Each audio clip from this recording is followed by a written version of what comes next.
बढ़ चलते हैं हमारी पहली खबर की ओर।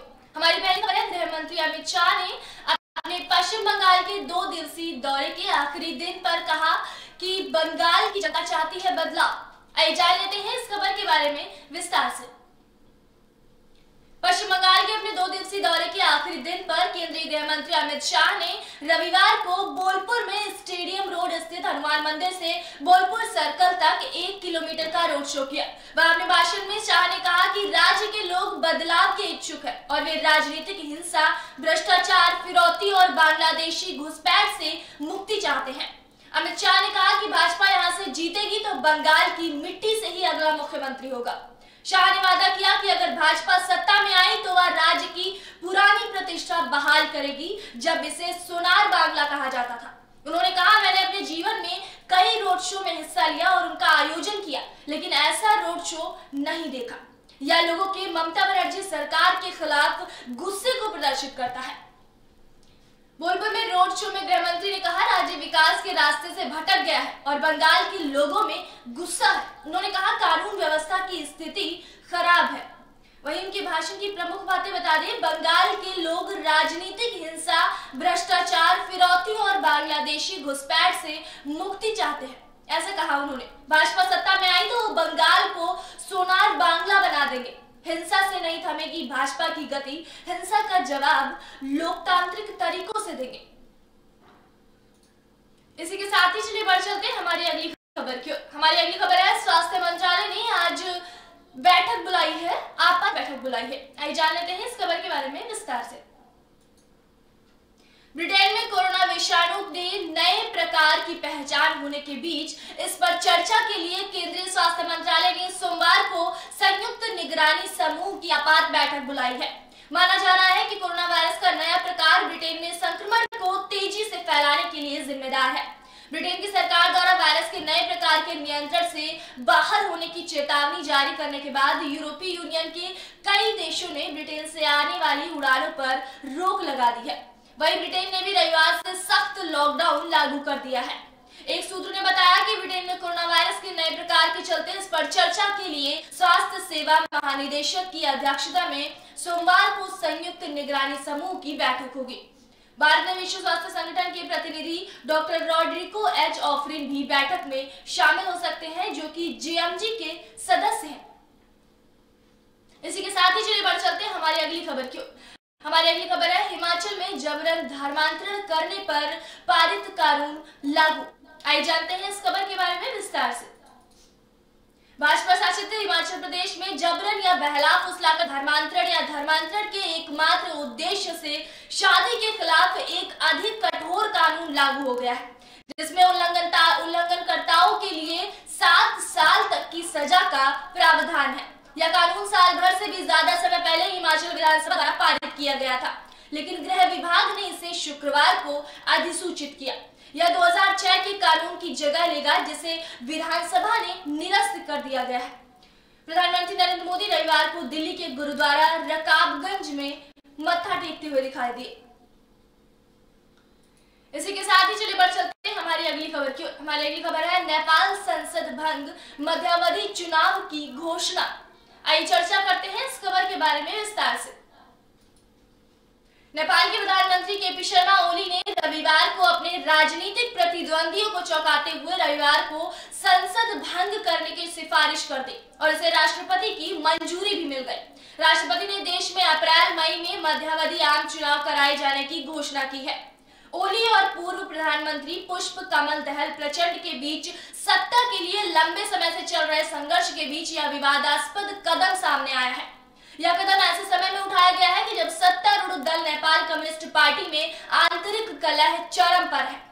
पार्टी के 2 धड़ों के बीच महीनों से टकराव जारी है। एक धड़े का नेतृत्व 68 वर्षीय ओली तो दूसरे धड़े की अगुवाई पार्टी के कार्यकारी अध्यक्ष तथा पूर्व प्रधानमंत्री प्रचंड कर रहे हैं। राष्ट्रपति विद्यादेवी भंडारी ने प्रधानमंत्री ओली की सिफारिश पर रविवार को संसद को भंग कर दिया और अप्रैल-मई में मध्यावधि आम चुनाव कराए जाने की घोषणा की।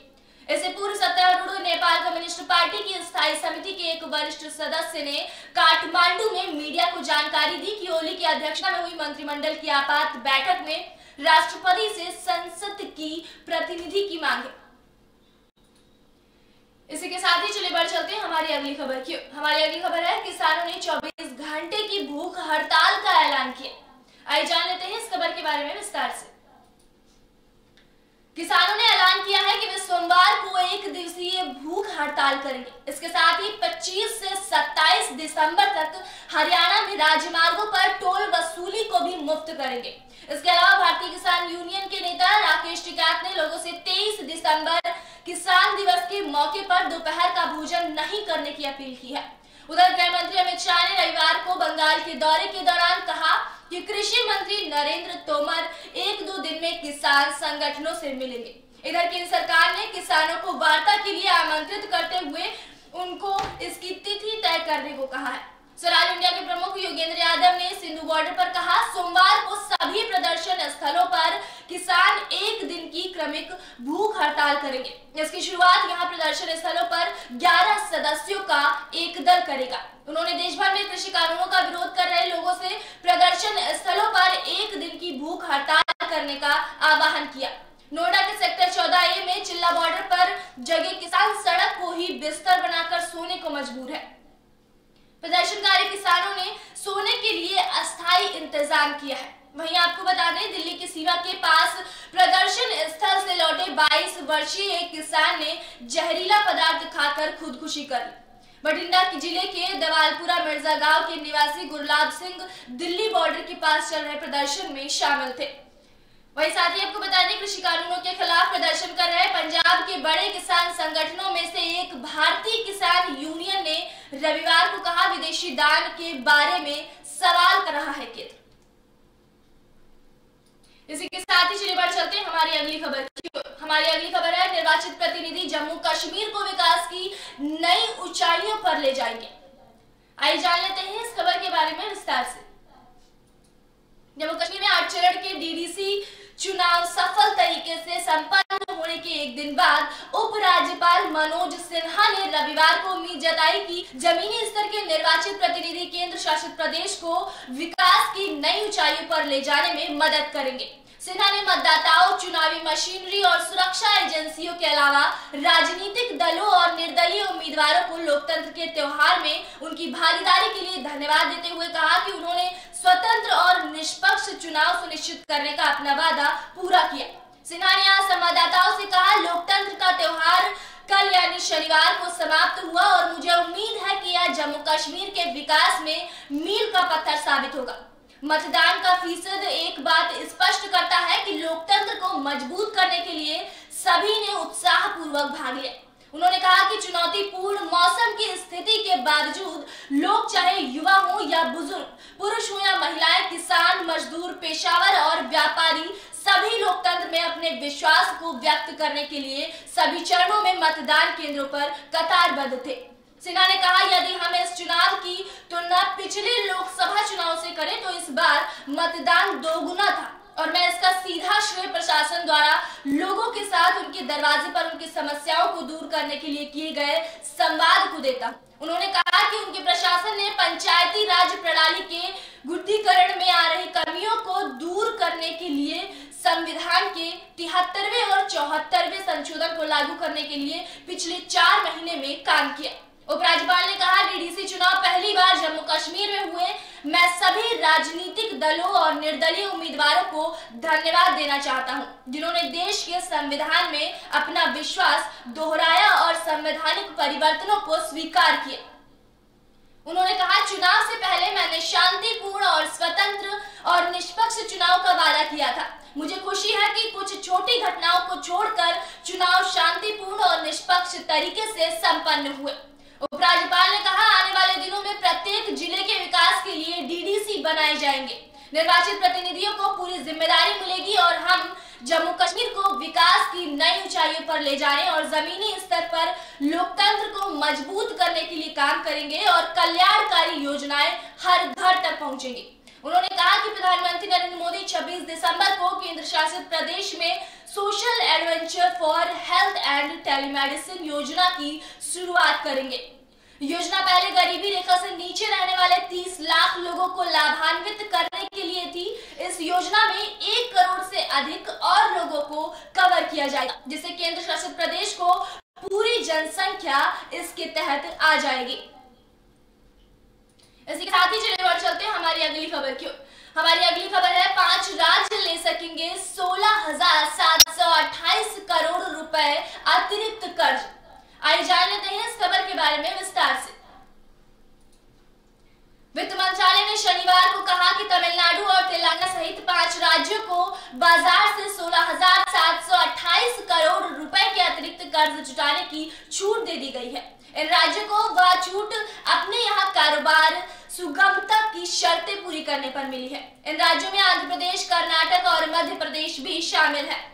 सरकार ने मई में राज्यों को नीतिगत सुधारों के क्रियान्वयन की शर्त पर अतिरिक्त कर्ज जुटाने की छूट दी थी। इसमें कारोबार सुगमता की शर्त भी शामिल है।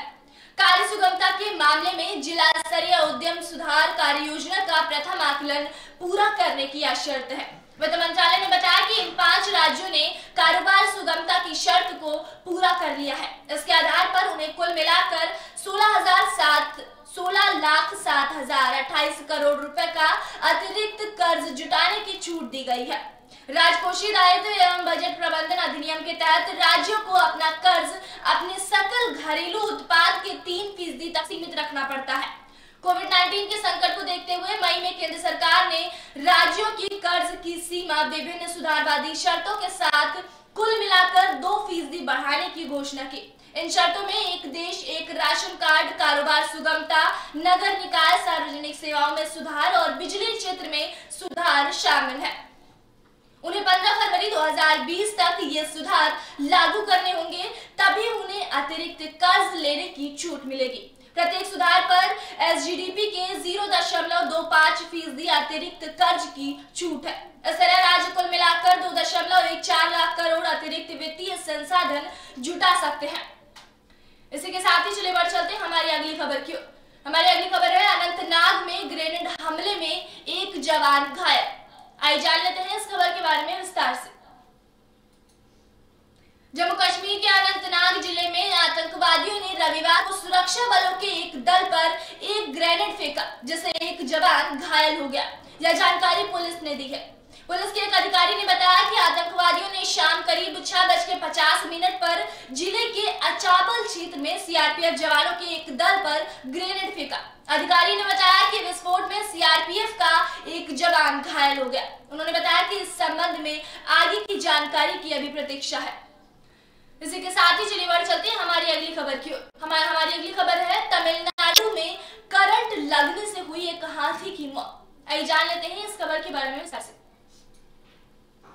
तमिलनाडु में रोड जिले के सत्यमंगलम बाघ अभयारण्य के पास स्थित एक गांव में 10 वर्षीय हाथी की करंट लगने से मौत हो गई।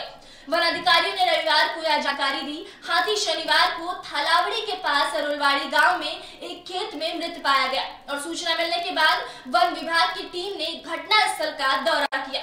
वन विभाग के पशु चिकित्सक ने हाथी की जांच की और बताया कि उसकी मौत करंट लगने से हुई है। इसी के साथ ही चलिए बढ़ चलते हैं हमारी अगली खबर की ओर। हमारी अगली खबर है भारतीय अंतर्राष्ट्रीय फिल्मोत्सव में क्षेत्रीय फिल्मों का रहेगा दबदबा। आइए जान लेते हैं इस खबर के बारे में विस्तार से। 51वें भारतीय अंतर्राष्ट्रीय फिल्म महोत्सव ने वर्ष 2020 के लिए भारतीय पैनोरमा फिल्मों की सूची की घोषणा कर दी है, जिसमें फीचर श्रेणी में क्षेत्रीय भाषाओं की फिल्मों का दबदबा है और गैर फीचर फिल्मों की श्रेणी में भी इनकी महत्वपूर्ण उपस्थिति है। गोवा में हर साल 20 से 28 नवंबर के बीच होने वाले इस फिल्म महोत्सव का आयोजन कोरोना विषाणु महामारी के चलते इस बार 16 से 24 जनवरी 2021 के बीच होगा। केंद्रीय सूचना एवं प्रसारण मंत्री प्रकाश जावड़ेकर ने शनिवार को 20 गैर फीचर और 23 फीचर फिल्मों के नामों के बारे में जानकारी दी, जो महोत्सव के दौरान दिखाई जाएंगी। फीचर श्रेणी में चुनी गई फिल्मों में 18 क्षेत्रीय भाषा की हैं, जिनमें ब्रिज, अभियांत्रिक, a dog and his man, Pinki Ali Saif, इकीकोना, अतिता, थाइन, गाथम और प्रवास शामिल है।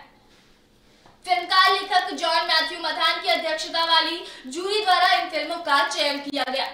तुषार हीरानंदानी द्वारा निर्देशित और तापसी पन्नू एवं भूमि पेडनेकर अभिनीत चांद की आंख महोत्सव में फीचर फिल्म खंड के लिए शुरुआती फिल्म होगी। जिसमें वेट्रीमारन की तमिल फिल्म असुरन और गोविंद निहलानी की अंग्रेजी एनिमेशन अप एंड अप भी दिखाई जाएगी। संस्कृत भाषा की नमो भी फीचर फिल्म श्रेणी में प्रदर्शित की जाएगी। मुख्यधारा की 3 फिल्मों में नितेश तिवारी की छिछोरे और असुरन और मलयालम फिल्म कपोला भी शामिल है। फिल्म छिछोरे सुशांत सिंह राजपूत अभिनीत है, जिनका इस वर्ष जून में निधन हो गया। फिल्मों का चयन फिल्म फेडरेशन ऑफ इंडिया और प्रोड्यूसर गिल्ड की सिफारिशों के आधार पर किया गया है। गैर फीचर फिल्म श्रेणी में हाईवेज ऑफ लाइफ, झट आई बसंत पंचिका, राधा और मराठी के स्टिल अलाइव और पांढरा चिवड़ा आदि दिखाई जाएगी। इसी के साथ ही चलिए बढ़ चलते हैं हमारी अगली खबर की ओर। हमारी अगली खबर है महाराष्ट्र के मुख्यमंत्री उद्धव ठाकरे का कहना है मेट्रो कार शेड भूमि मामला अहम का मुद्दा नहीं है। आइए जान लेते हैं इस खबर के बारे में विस्तार से। महाराष्ट्र के मुख्यमंत्री उद्धव ठाकरे ने रविवार को कहा कि वह केंद्र के साथ बातचीत के माध्यम से मुंबई में कांजूर मार्ग मेट्रो कार शेड भूमि मुद्दे का समाधान करने के लिए तैयार है। उन्होंने कहा कि यह उनके लिए अहम का मुद्दा नहीं है। राज्य के लोगों को डिजिटल माध्यम से संबोधित करते हुए ठाकरे ने कहा कि कोविड-19 महामारी के मद्देनजर राज्य में अगले 6 महीनों के लिए मास्क पहनना अनिवार्य है और उन्होंने लोगों से नववर्ष के जश्न के दौरान सतर्क रहने के लिए कहा। कांजूरमार्ग मेट्रो कार शेड भूमि विवाद पर बात करते हुए उन्होंने आरोप लगाया कि केंद्र सरकार ने इस मुद्दे पर राज्य के खिलाफ अदालत का रुख किया। उन्होंने राज्य में विपक्षी दल भाजपा को लोगों के हित में इस मुद्दे के समाधान के लिए बातचीत के वास्ते आमंत्रित किया। उन्होंने कहा एक दूसरे की परियोजनाओं को पटरी से उतारने से किसी उद्देश्य की पूर्ति नहीं होगी। कांजूरमार्ग कार शेड भूमि विवाद नागरिकों के हित में नहीं है। इसी के साथ ही चलिए बढ़ चलते हैं हमारी अगली खबर की ओर। हमारी अगली खबर है अंतरिक्ष वैमानिकी क्षेत्र को करीब लाने की जरूरत। आइए चर्चा करते हैं इस खबर के बारे में विस्तार से। प्रख्यात अंतरिक्ष विज्ञानी जी माधवन नायर ने रविवार को कहा कि भारतीय अंतरिक्ष अनुसंधान संगठन यानी इसरो को 10 साल की एक योजना का प्रारूप तैयार करना होगा और उन्होंने अंतरिक्ष व वैमानिकी क्षेत्रों को व्यापक सफलता के लिए चीन की तर्ज पर कहीं और करीब लाए जाने का समर्थन किया। उन्होंने कहा कि अंतरिक्ष विभाग के तहत आने वाले इसरो को पहले ही ऐसा एक दस्तावेज तैयार कर लेना चाहिए था, लेकिन ऐसा नहीं हो सका। इसरो और अंतरिक्ष आयोग के अध्यक्ष के तौर पर तथा अंतरिक्ष विभाग सचिव के पद पर सेवा दे चुके नायर ने कहा, जब तक हमारी एक दीर्घकालीन योजना नहीं होगी, हम टुकड़ों में कार्यों को करते रहेंगे। उन्होंने कहा, बेशक नए विचार हैं, लेकिन किसी न किसी को अगले 10 साल के लिए एक ठोस कार्य योजना के साथ आगे आना होगा। नायर ने कहा कि अंतरिक्ष के क्षेत्र में भारत की निजी क्षेत्र की कंपनियों को वैश्विक स्तर पर जाना होगा, क्योंकि सिर्फ घरेलू बाजार उनके कारोबार को नहीं बढ़ा सकता। उन्होंने कहा कि इसरो के पास अच्छी प्रौद्योगिकी वाले उपग्रह हैं जिन तक निजी क्षेत्र की कंपनियों को पहुंच बनानी होगी, लेकिन सिर्फ राष्ट्रीय जरूरतों को पूरा करने से वे नहीं टिक पाएंगे। इसी के साथ ही चलिए बढ़ चलते हैं हमारी अगली खबर की ओर। हमारी अगली खबर है आरएसएस विचारक वैद्य का अंतिम संस्कार किया गया। आइए जानते हैं इस खबर के बारे में विस्तार से। राष्ट्रीय स्वयंसेवक संघ के विचारक माधव गोविंद वैद्य का महाराष्ट्र के नागपुर में रविवार को अंतिम संस्कार कर दिया गया। आरएसएस के पहले प्रवक्ता वैद्य का संक्षिप्त बीमारी के बाद शनिवार को यहाँ एक निजी अस्पताल में निधन हो गया था और रविवार सुबह शहर के अंबाजारी स्मशान में उनका अंतिम संस्कार किया गया। आरएसएस प्रमुख मोहन भागवत, आरएसएस नागपुर महानगर संघ चालक राजेश लोया, महाराष्ट्र के गृह मंत्री अनिल देशमुख, राज्य के पूर्व ऊर्जा मंत्री चंद्रशेखर बावनकुले, स्वयंसेवक और कई अन्य लोग अंतिम संस्कार में शरीक हुए। इस दौरान 2 मिनट का मौन भी रखा गया। अंतिम संस्कार से पहले भागवत आज सुबह वैद्य के घर गए थे। वैद्य के घर से आने के बाद भागवत ने पत्रकारों से कहा, एमजी वैद्य ने संघ की विचारधारा की रक्षा की और उसी के अनुसार जीवन व्यतीत किया। वह आरएसएस के विश्व कोश थे। उनके निधन के बाद खालीपन सा पैदा हो गया है। हमें लग रहा है कि जैसे हमने एक अभिभावक खो दिया हो। आरएसएस प्रमुख ने कहा, हम उनसे सलाह लिया करते थे, अभी आज दुविधा पैदा हो गई है कि सलाह के लिए किसके पास जाया जाए। जीवन किस प्रकार जिया जाता है, उन्होंने हमें इसका उदाहरण दिया। उनकी कमी महसूस होगी। वैद्य को श्रद्धांजलि देने के लिए 31 दिसंबर को यहाँ रेशमी बाग में डॉक्टर हेडगेवार स्मृति मंदिर में एक सभा आयोजित की जाएगी। केंद्रीय मंत्री नितिन गडकरी ने शनिवार रात वैद्य के घर पहुंचकर उन्हें श्रद्धांजलि दी थी। गोवा के मुख्यमंत्री प्रमोद सावंत ने रविवार को वैद्य के निधन पर शोक व्यक्त किया। इसी के साथ ही चले बढ़ चलते हैं हमारी अगली खबर की ओर। हमारी अगली खबर है, विदेशी कर्मियों को ठगने वाले कॉल सेंटर के 42 कर्मी हुए गिरफ्तार। आइए जान लेते हैं इस खबर के बारे में विस्तार से। दिल्ली पुलिस की साइबर अपराध इकाई ने विदेशी नागरिकों को ठगने वाले एक कॉल सेंटर के 42 कर्मचारियों को गिरफ्तार कर लिया है। इनमें 26 पुरुष और 16 महिलाएं शामिल हैं। कॉल सेंटर में काम करने वाले आरोपी अमेरिका और अन्य देशों के नागरिकों को धमकाकर बिटकॉइन और गिफ्ट कार्ड के नाम पर पैसे अपने खाते में भिजवा लेते थे। मुख्य आरोपी खुद को भारत के कानून का रखवाला बताकर ठगी का यह समूह चलाया था।